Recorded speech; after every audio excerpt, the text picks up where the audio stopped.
In this video, I'm going to talk about the second financial accounting statement that was put out by the Financial Accounting Standards Board back in October of 1974. And what we're going to be talking about today is research and development costs. Now, this video will be in several parts because this financial statement was actually bigger than the first one, okay, that I talked about in previous videos.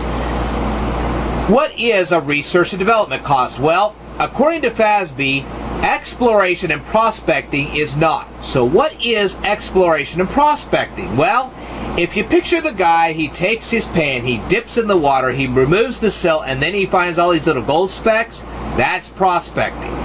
Now, I know that people don't do this very much anymore, unless, of course, you go to the western United States and you go to some tourism area and they try to demonstrate how people used to prospect gold back in the old days.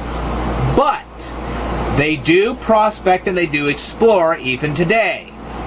It's just done with heavier machinery and modern technology. They will go out and they will try to find salt mines and silver mines and gold mines and diamond mines and copper mines, and they'll find mineral mines so that they can make steel, and even the U.S. government, they'll go out and try to find uranium mines. And what about the oil companies? They go out and they try to find oil. They'll go out and put a big old drilling rig out in the middle of the ocean to try to find new sources of oil.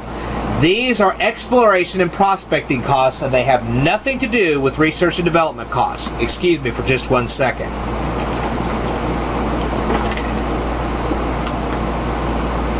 Sorry, I got thirsty. Anyway, so what is a research and development cost? Well, let's say you have a company, it's no longer profitable, and you know that you're going to have to shut a whole bunch of factories down that will cost thousands of employees their jobs. Well, you don't want to do that, so you try to figure out some new type of factory that can do the same job better. You may have to lay off a few employees to do this, but you won't have to lay them all off. You try to minimize how many employees you lose. And of course, later on, you may have to retrain the ones you lost and try to bring them back. The retraining is not a research and development cost, but if you build a new factory that is more efficient and starts generating you the kind of profits you need to bring those employees back, that is, okay? But that's not the only research and development cost. Let's say you figure out a way to make a more fuel-efficient lawnmower. There are people that would actually buy a fuel-efficient lawnmower, I kid you not. Especially if they have a big yard to mow. Alright? And they have to mow it on a regular basis. So, you draw up plans. Remember, all those little drawings, all those little diagrams, that's research and development costs. And then you go and build the prototype, and that's a research and development cost. And you pay these employees to draw these little diagrams and to draw and to build the prototype. Paying those employees, that's a research and development cost. And then once you got that prototype, you got to go test it. And it doesn't matter whether the test succeeds or fails, okay? And the government knows this only too well because they've had too many aircraft that have taken a nosedive and okay? And they had to pay for that. They had to pay millions of dollars for that prototype, and they watched that prototype going okay, so whether that test succeeds or fails, it's still testing, and that's a research and development cost.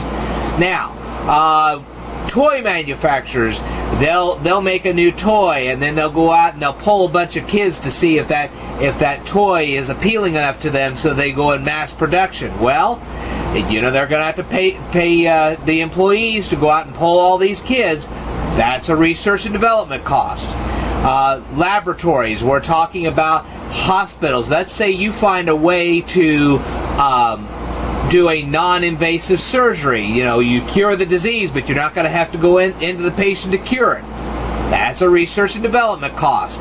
Let's say you find a cure for a disease.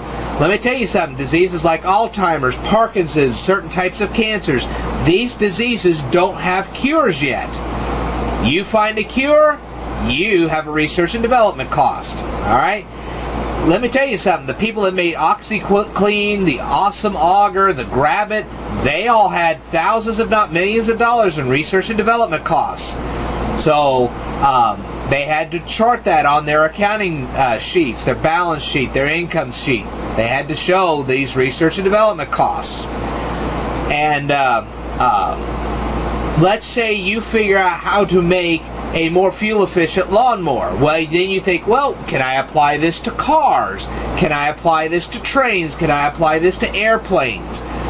Remember, there are people right now trying to develop bullet trains. Well, bullet trains are brand new. They're trying to develop them. That's a research and development cost. But if you take what you learned from the fuel-efficient lawnmower and apply it to a car, that's another research and development cost. All right? Now, you have to use tools to make the prototypes for these new items. Anytime you use a screwdriver, a hammer, nails, screws, whatever, to make your prototype, that is a research and development cost. You have to use chemicals to make your new type. Let's say you've come up with a new way to make pictures. All right? So you come up with a new type of photo paper, a more resistant photo paper to things like water. Let me tell you something. People would love it if you had a photo paper in which if somebody actually dumped a glass of milk on it, it wouldn't ruin the picture. Hey, man, that's a research and development cost. So it's this kind of stuff that they were talking about in this particular Financial Accounting Standard Board statement. All right. Because I have already told you that this is going to be in multiple parts, I will see you in the next video. Stay tuned.